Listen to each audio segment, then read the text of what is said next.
A gay soldier is humiliated by a lieutenant, and for a few seconds it looks like one of those moments that disappears into routine. No shouting, no punches, no scene. Just a quiet insult dressed up as leadership, delivered in front of the exact people who will remember it the longest. But what the lieutenant didn't know was that his general was the one person on that base who could recognize the tactic instantly because he'd lived on the other side of it. And when a general decides something is over, it doesn't end loudly, it ends permanently. Stay with me, because in this story, you're going to see how a gay soldier can be humiliated without a single rule technically being broken, how power hides behind standards, and how one small assumption can turn into a career-ending mistake. And before we get into it, quick favor that genuinely helps keep this channel alive. Subscribe, hit like, and drop a comment. It tells the algorithm this matters, and it keeps these long stories coming. All right, no fluff. Let's go straight into it. The soldier's name isn't what matters most, but the way he moved through the world did. He was mid-20s, competent, steady, the kind of soldier whose file reads clean and boring in the best way. No disciplinary notes, no excuses, no drama. He did what he was told, showed up early, fixed small problems before they became big ones. He wasn't flashy, and he didn't want to be. Being invisible had always been part of his survival plan. Because he was a gay soldier, and even in a modern US Army, where policy says one thing and culture sometimes says another, he understood something older than any regulation.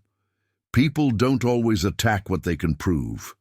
They attack what they can hint at. The lieutenant understood that too, even if he never would have admitted it. It didn't begin with a single incident. It never does. It began with patterns, a certain tone when the lieutenant said his name, a pause after the word discipline, like it carried a second meaning, a small smile when other soldiers laughed at a joke that wasn't really a joke. It was the kind of behavior that looks harmless when you try to describe it later, because it's designed to sound harmless. But when you're the target, you feel it in your body before you can explain it with words. You feel it as a tightness in your chest when your name is called. You feel it as a calculation. How do I respond without giving him more ammunition? Because responding is risky and silence is expensive, but sometimes silence is the only affordable choice. That morning, the base air was cool and thin, the kind that wakes you up before coffee does. Formation was standard, boots aligned, eyes forward. The soldier stood in the line like he always did, shoulders square, breathing controlled, face neutral. He could handle physical exhaustion. He could handle stress. What he hated was uncertainty. And the lieutenant's approach created uncertainty on purpose. The lieutenant walked down the line slowly, checking details that didn't matter, looking for something to correct. He stopped at the soldier, leaned in slightly closer than necessary, and spoke in a voice that was calm enough to seem professional, but sharp enough to cut. He didn't say anything you could quote in an official complaint. That was the trick. He talked about bearing, about focus, about what kind of man represents this unit. He asked questions that weren't questions, statements shaped like questions. He made it sound like he was correcting a soldier's performance when he was really correcting a soldier's existence. A few guys in the formation heard and looked straight ahead even harder, like attention could erase what their ears had picked up. One soldier blinked fast, a sign of discomfort. Another swallowed and stared at the horizon. Nobody moved. Nobody spoke. Because on a base, silence keeps you safe. And everyone knows that the lieutenant chooses targets strategically. He picks the person least likely to fight back, and he does it in a way that makes the entire group understand the power dynamic. The gay soldier stood there, face steady, jaw clenched so tight it felt like his teeth might crack. He tasted metal in his mouth, not from violence, from adrenaline. His mind raced through the options. Say something and risk being labeled a problem. Say nothing and let it become normal. He hated both options. He chose the one that kept his life stable for one more day. He said nothing. The lieutenant stepped back, satisfied. To him, it was a clean win. No witnesses that mattered, no broken rules, just dominance delivered in a polite uniform. What he didn't notice was the general standing off to the side. Not in the line, not part of the performance, simply watching. The general wasn't there for a ceremonial walkthrough. He was visiting the base because it was on a rotation of units he oversaw, and because he believed in one thing most commanders forget. You don't learn what's happening by reading reports. You learn by watching people when they don't know they're being watched. He saw the lieutenant's body language. He saw the slightly too close lean. He saw the soldier's stillness, the kind that isn't calm, but controlled. He saw the way the formation tightened around the moment, like everyone had become a little less human, so nobody would get singled out next. The general had been in the army for decades. He had seen men crumble under pressure and men grow under responsibility. He knew what leadership looked like, and he knew what cruelty looked like when it was pretending to be leadership. He also knew the specific flavor of it, the coded humiliation, the insinuations that never become a sentence you can write down, the public correction meant to isolate one person from the group. Because the general was gay too, not the kind of truth he put on a podium, not the kind of truth he used to make a statement, just a fact about him, quietly protected across a lifetime of service. He had joined when silence was survival, when being open could end you before your career began. Later, the rules changed, the language changed, the policies changed. But the general had learned that culture doesn't always move at the same speed as law. So he kept his life private, not out of shame, out of strategy. He knew his job was to lead, and he knew how quickly a personal detail could become a tool in someone else's hands. He had watched it happen. He had lived it, and he had promised himself something a long time ago.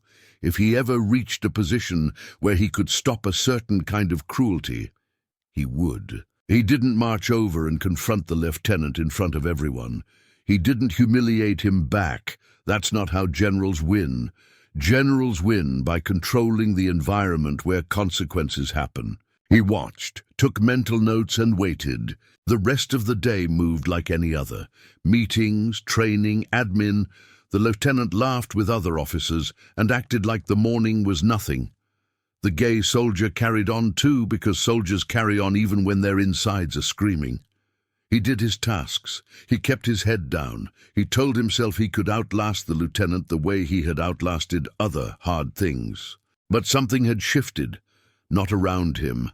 Inside him. The humiliation didn't just sting, it lodged. It made him question whether he belonged, and that's what these moments are designed to do.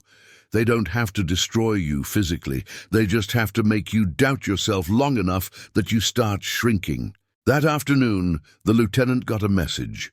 Report to the general's office at 1600. No explanation. At first he felt pride. A general's office means visibility.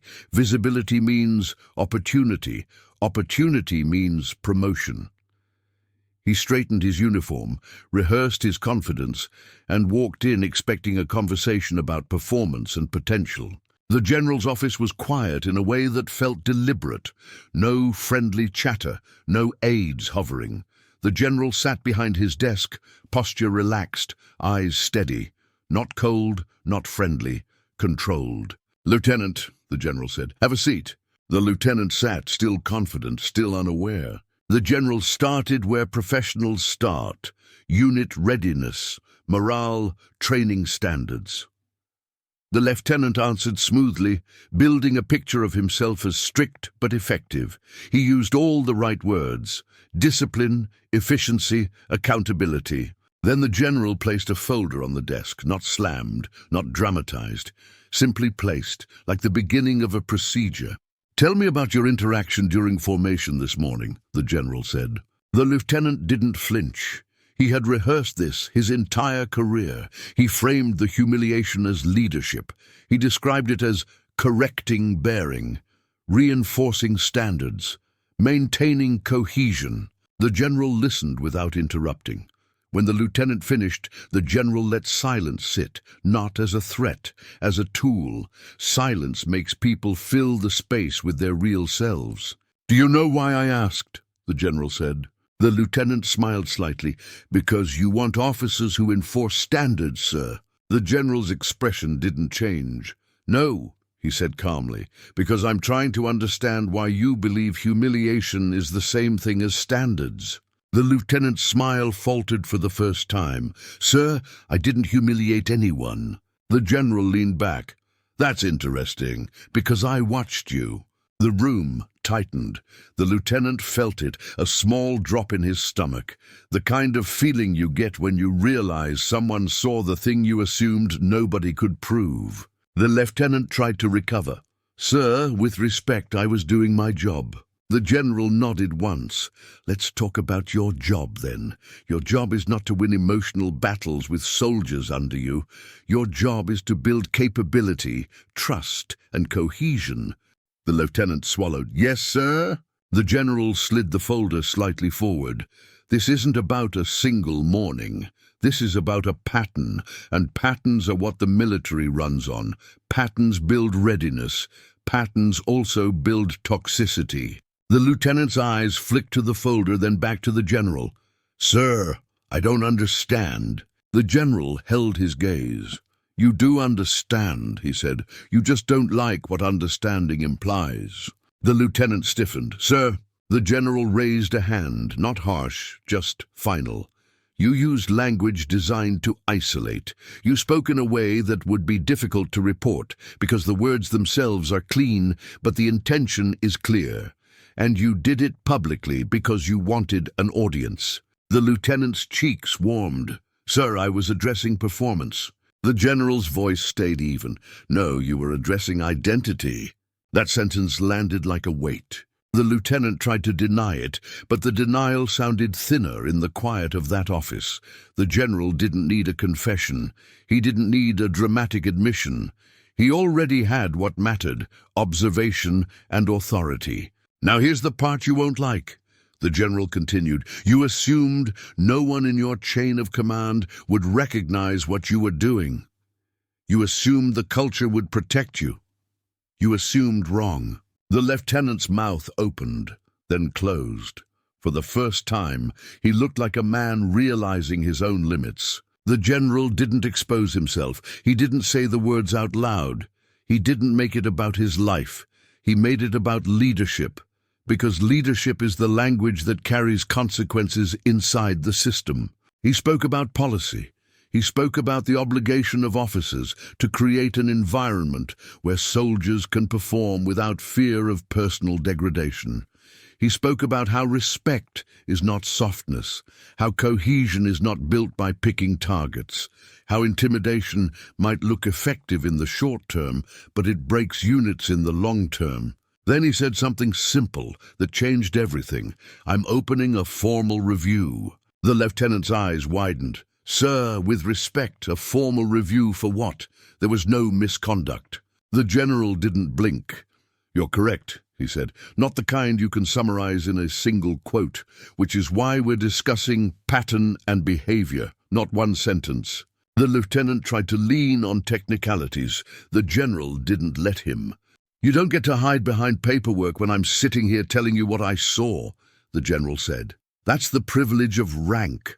I don't need your words to be a slur for me to know your intent."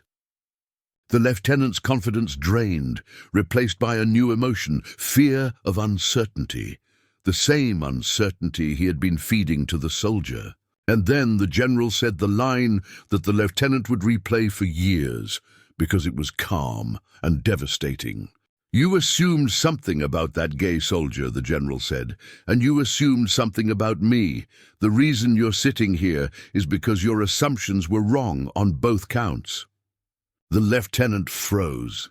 He didn't know what to say, because any response could be interpreted as confirmation.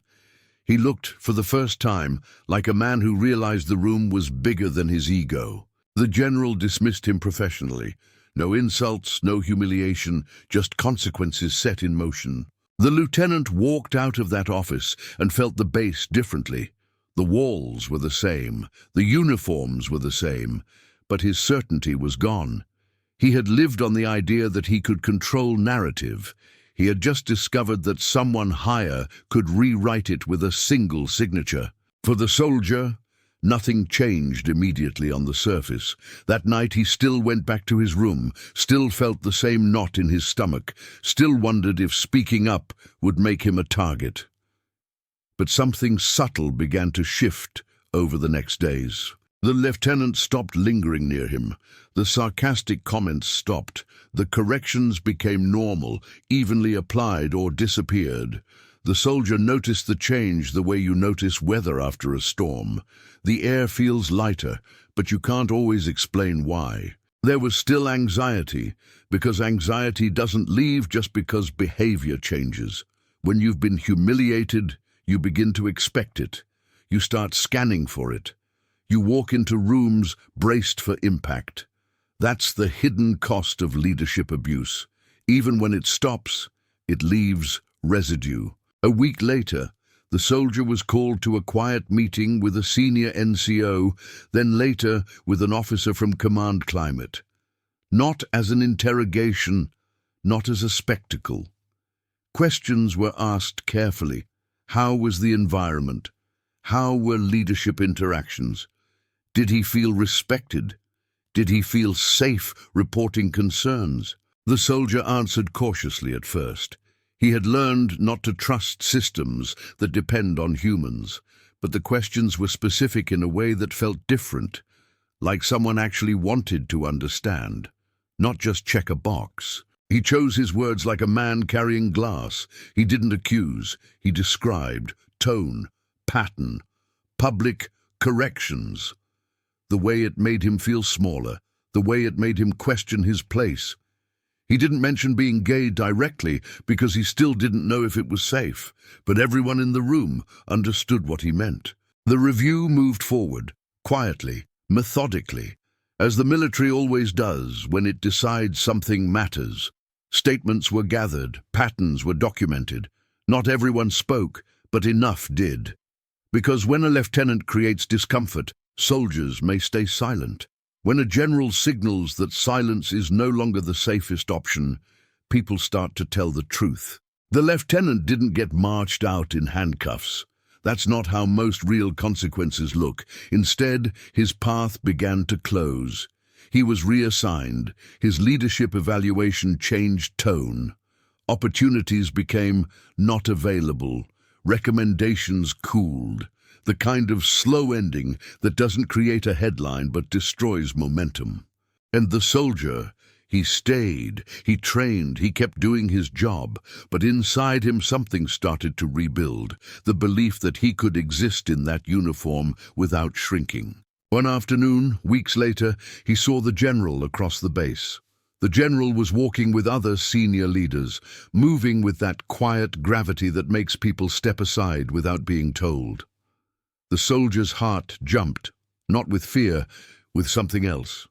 Recognition that someone had seen him as a human, not a target. Their eyes met for a fraction of a second. The general didn't smile.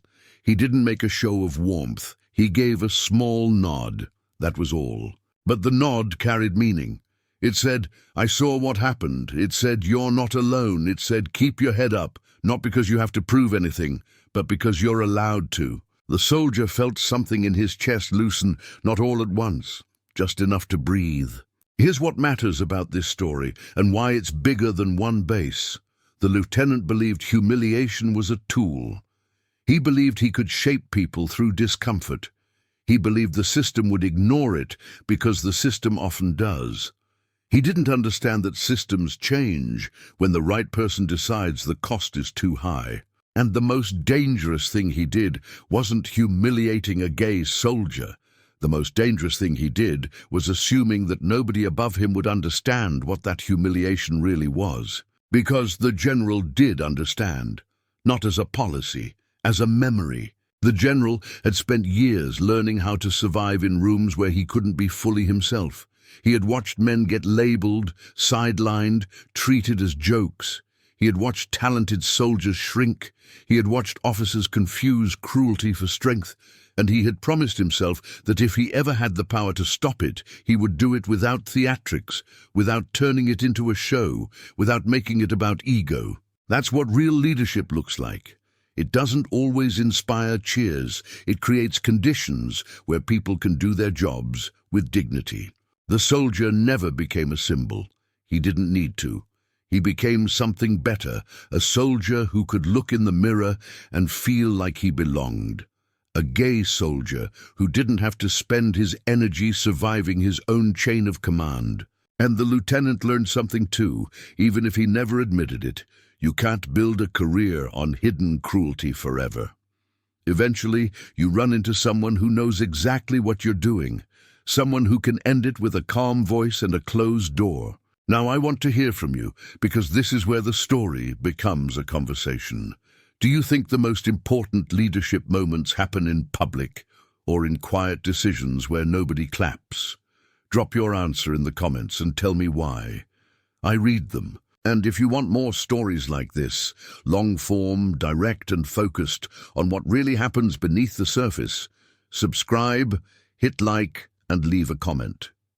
It helps more than people realize, and it keeps this channel alive.